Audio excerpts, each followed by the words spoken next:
actually going to record an episode of my podcast. It's called Our House Was Haunted and Our Dad Was Kidnapped. And as you can see, I don't know if you can see, I have on a t-shirt from my new makeup line, my makeup business. It's vegan and cruelty free. It's called Paisley, Lanay. And I also have a business card. I got my business cards in for that business too. So let's get started. I have my setup here for the podcast. Okay, so I'm going to start recording. And I use the headphones that is plugged into my microphone so I can hear myself speak, if that makes any sense. But if you've recorded before, you know what I'm talking about. So anyway, let's get started. Hello and welcome to episode 3 of Our House Was Haunted, and Our Dad Was Kidnapped podcast. I am a mixture of my mother and father. I have my mother's skin tone and my father's eyes, lips, ears, and nose. Well, actually, my nose is a combination. My nose is pointed like my mother's and wide like my father. I have big hair like my maternal grandfather's side of the family. One not so good memory I have is that of being bullied when I was younger. I was pretty quiet and I got along with almost everyone in my class. And if I saw someone being picked on, I would take up for those kids that were being picked on. And then when I did that, the person that was picking on them, I called them a bully. The bully would start bullying me. Like I said, I have a prominent nose, thanks to my dad, and it was more prominent when I was younger, plus super thick hair. I'm gonna have to start that over again. This happens, so you all get to see the real deal. So let me stop that because I messed up, and I can edit that, but I'll start over. Okay. So I have a script here, and I have things written out, so I won't lose my train of thought, and I know what I want to talk about. But then I do ad lib too. So let's start over again. And I'm also going to put the microphone up just a little bit here. Make it a little bit more comfortable for me. Okay. So I'm not like hunched down like that when I'm talking. And then this is called a pop screen here. Kind of helps soften like the keys and the whispers and shh, that kind of stuff. So, all right, let's do this. Take 2. Hopefully it won't be a take 3. Okay, let's start.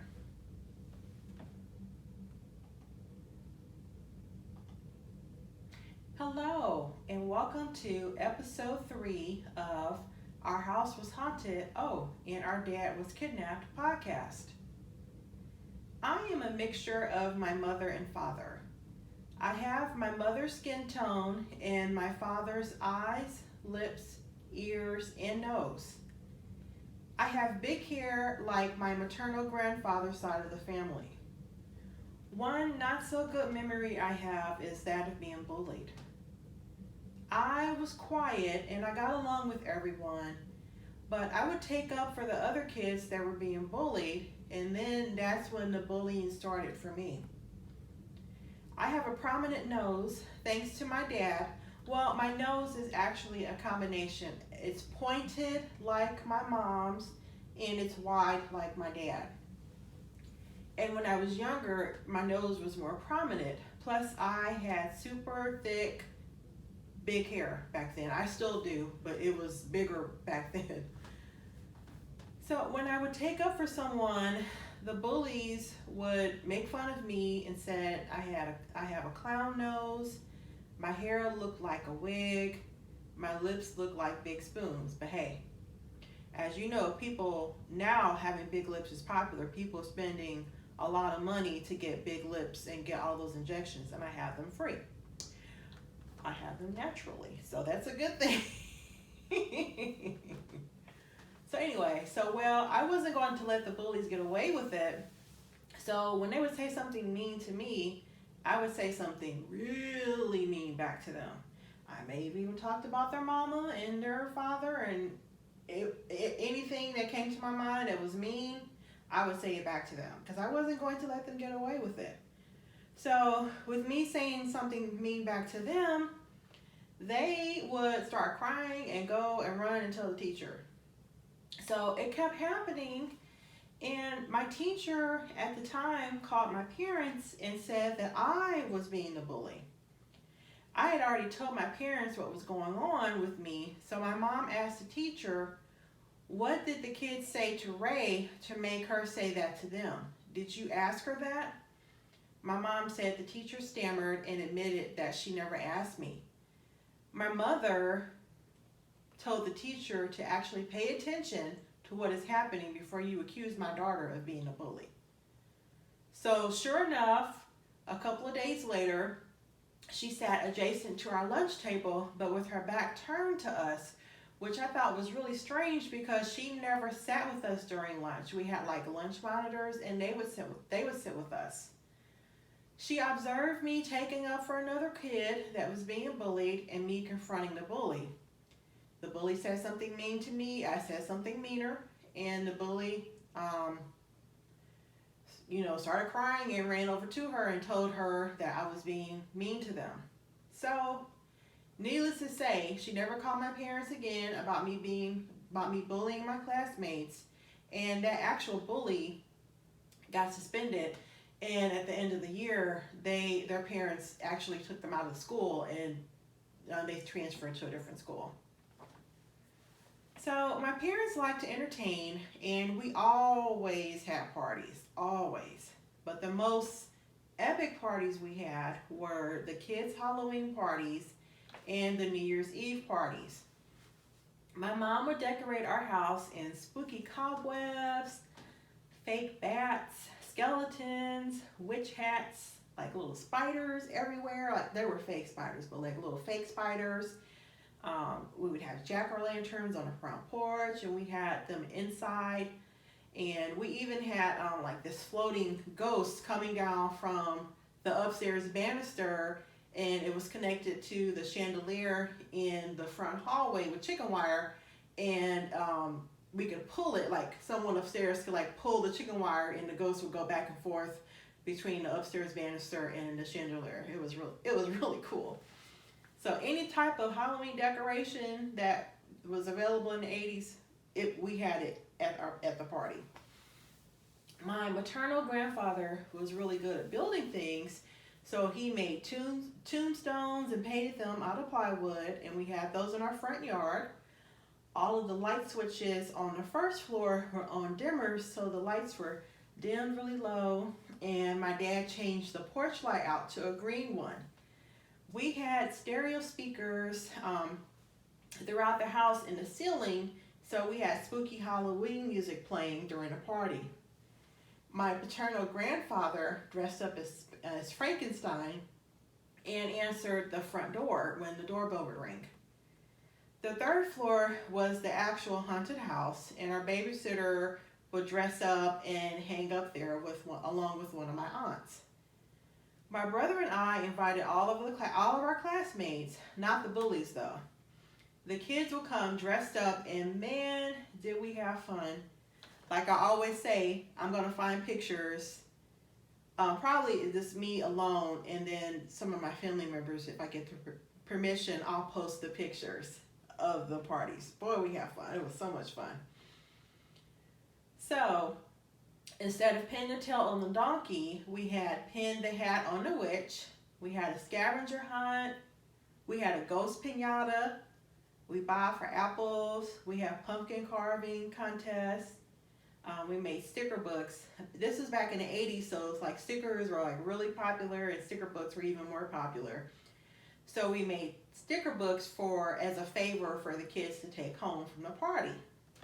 We also made toilet paper mummies.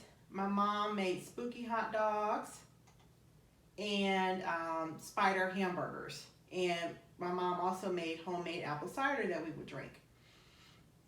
We also had a thriller contest. This was back in the 80s, so Thriller was like a huge hit back then. So we all had like kind of like a Soul Train line, and like all the kids would we would be on the side. It was in our front hall. The kids would be lined up and be dancing, and then like one kid would go down and do like a Thriller, like a Thriller dance down the Soul Train line. Oh man, it was so much fun. We had so much fun. So we also had story time where my mom and grandparents took turns reading spooky stories to us. And at the end of the party, the kids would take turns going up to the third floor haunted house where our babysitter and my aunt would hand out candy. And then they'd go upstairs, and then they'd come back downstairs and they'd go home. Their parents were downstairs waiting at that time. So we had so much fun that the kids who didn't attend the first year ended up attending the next year, and so did their parents, because the parents came in and they saw how much fun the kids were having, and the kids didn't want to leave, and some of the kids were crying, and their parents had to like scoop them up and take them because they wanted to stay at our house and still party, but it was late, so they had to take them home. So needless to say, the next year we had a lot more people, and it ended up being an adult and kids party. Like our classmates' parents were invited, and they dressed up too. So it was so much fun. Those were some really good memories. So the next type of party, like I said, my parents always had a variety of parties. We have 4th of July parties where we do fireworks, but the next parties that we had were the New Year's Eve parties. Those, I remember the first time they had the New Year's Eve party, my brother and I were there because our close family members came over to help to attend the party and to help set up and help my mom cook. Well, at that time, we had 2 cats, China and David. China and David were girls. My brother named the cat China, and then when we got David, I thought David was a boy, so I named her David. I mean, I was 6, I didn't know any better. But anyway, David was a girl, but we had been calling her David all this time, so she was just David. Anyway, so the cats were upstairs in my parents' bedroom, and that's where my brother and I and some of our cousins, and then some of my parents' friends, some of their kids stayed over too with us. So we were in my parents' bedroom, and we went upstairs like around 9 o'clock so we could watch TV and go to sleep. And then at that time, that's when a lot of the guests started coming. So we were upstairs in their bedroom, and we had our own food. My parents, we had a satellite back then, so we were watching movies on the satellite TV. And it wasn't like it was like one of those big satellites. But anyway, we had our sleeping bags in our parents' room, and we had our own sleepover. So like I said, there were a lot of people who attended the party, and then some of those people brought their own guests. But our house was pretty big, so it could accommodate all of those people. Plus, people were on the 3rd floor too. The 2nd floor was off limits because all of us kids were there. And coming up the front stairs, my dad had tied like a rope at the top of the stairs so no one could go, just letting people know you're not supposed to go up here. And we had 2 sets of staircase. In the back staircase, it was on the 1st floor, and you go to the 2nd floor landing, and then there was a door there that you opened and you would go to the 2nd floor. So that door was closed, so the only way you could go was either back down or all the way up to the 3rd floor. So there was one man in particular, and he was a guest of a guest. And my dad caught him coming up the front stairs. Like our staircase was in a U, like a U shape. Like you go up and then you turn, you go up another set, and then you turn again, and then you go up the last set, the U section, and then it was roped off there. So my dad caught him going up there, and he stopped him and he said, what are you doing? And the man said he had to use the bathroom. Well, we had a half bath on the first floor, so my dad said he would have to wait until the bathroom was free and he had to use that bathroom. Well, the man managed to access the second floor from the back staircase. He opened the door that led to the second floor in the back of the house. So apparently he looked in all the bedrooms because we had all the bedroom doors closed and they were open. So he looked in all the bedrooms, and then in the front of the house was my parents' bedroom. So he was approaching my parents' bedroom, and then all of a sudden, our cats China and David started hissing at the door. Like, they had never done this. So we were like, what's going on?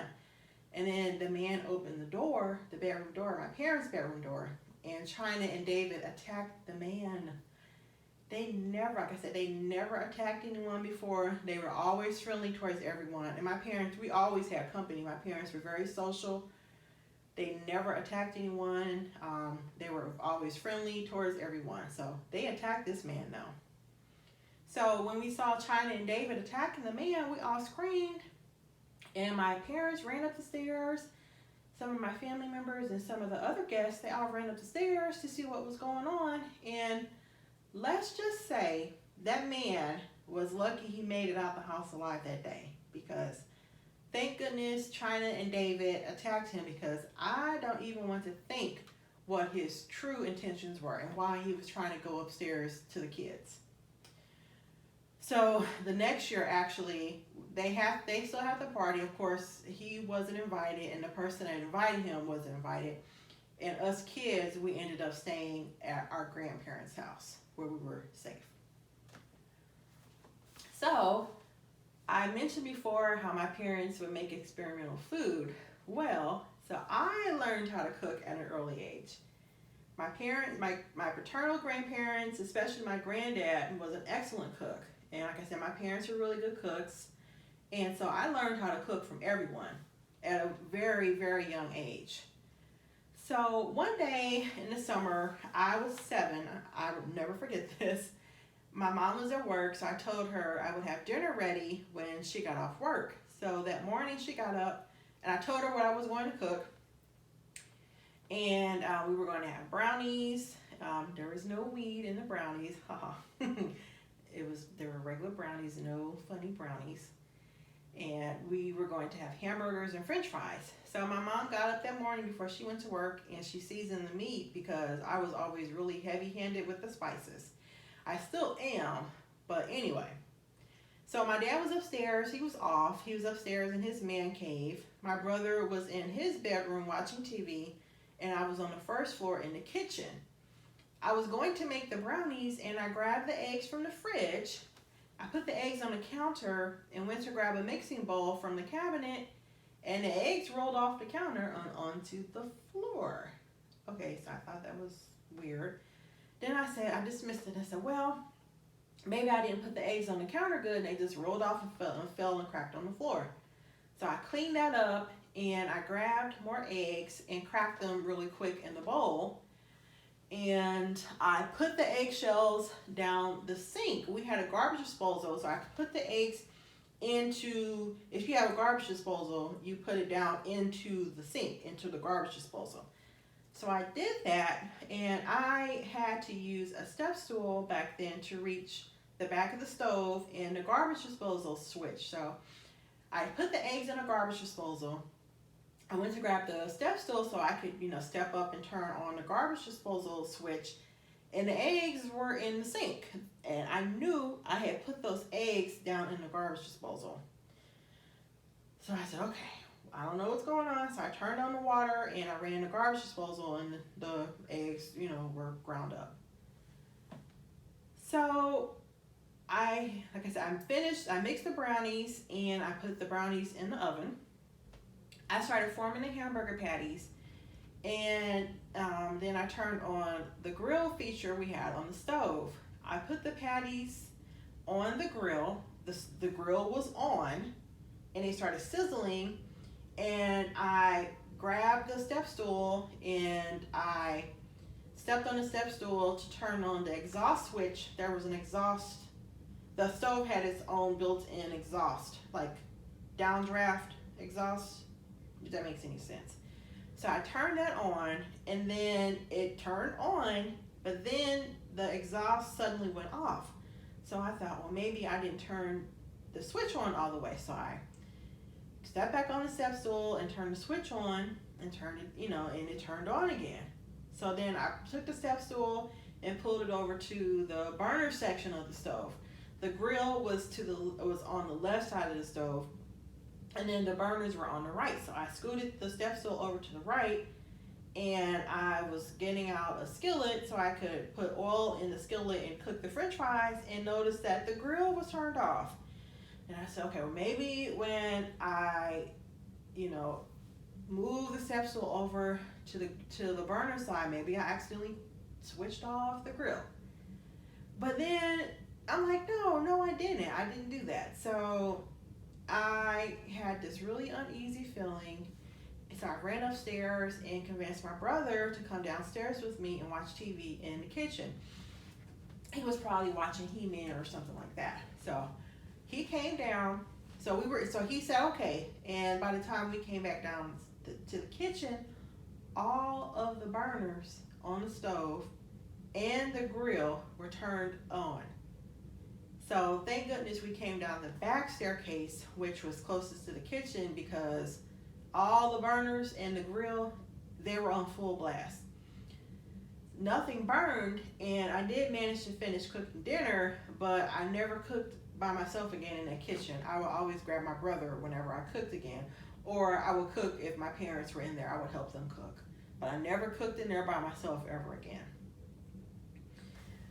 So we, like I mentioned, we had 2 cats, and then eventually we got a boxer named Chelsea. And the cats and the dog mainly stayed in the basement, but then they would come upstairs to the 1st and 2nd floor, but they would never go on the 3rd floor. We would try to get them to come up there with us so we could, play with them and cuddle with them and go into my dad's man cave when he wasn't there and watch TV, but they would not.